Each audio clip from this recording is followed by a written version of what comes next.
દ્વારા ચલાવવામાં આવી રહ્યું છે।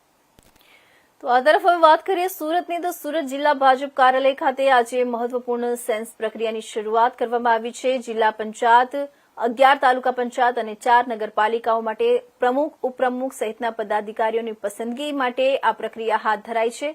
પ્રદેશ તરફથી નિમણૂક કરાયેલા નિરીક્ષકો તરીકે છત્રશ્રી મોરી, કલ્પનાબેન અને રાજેશભાઈ પટેલ હાજર રહી તબક્કાવાર ચૂંટાયેલા પ્રતિનિધિઓની દાવેદારી સાંભળશે। દિવસ દરમિયાન તમામ દાવેદારોને સાંભળ્યા બાદ અંતિમ યાદી તૈયાર કરી પ્રદેશ ભાજપને મોકલવામાં આવશે, જે આધારે આગામી નિયુક્તિઓ નક્કી થશે। સુરત જિલ્લામાં પ્રદેશમાંથી 3 ટીમની નિયુક્તિ કરી છે સેન્સ લેવા માટે। એમાં સિનિયર અને પ્રદેશના પદાધિકારી શ્રી રાજેશભાઈ પટેલ છે। હું છત્રસિંહ મોરી છું, જંબુસર ભરૂચ જિલ્લો, અને આપણા કલ્પનાબેન છે એ ડભોઈના છે, મહિલા મોરચાના અને બહુ જૂના કાર્યકર્તા છે આપણા।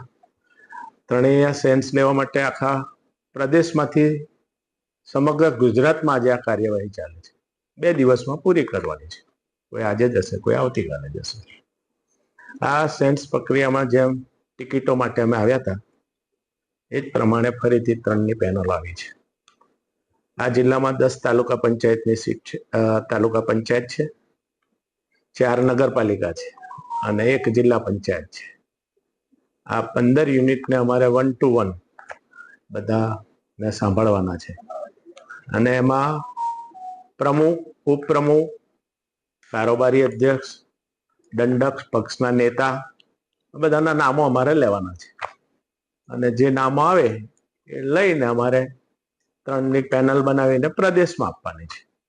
આ કામ અમારે મીડિયા તરીકે, અમારે બ્રિજ તરીકેનું કામ કરવાનું છે। તો આગળ વાત કરીએ પાલનપુર નગરપાલિકાની તાજેતર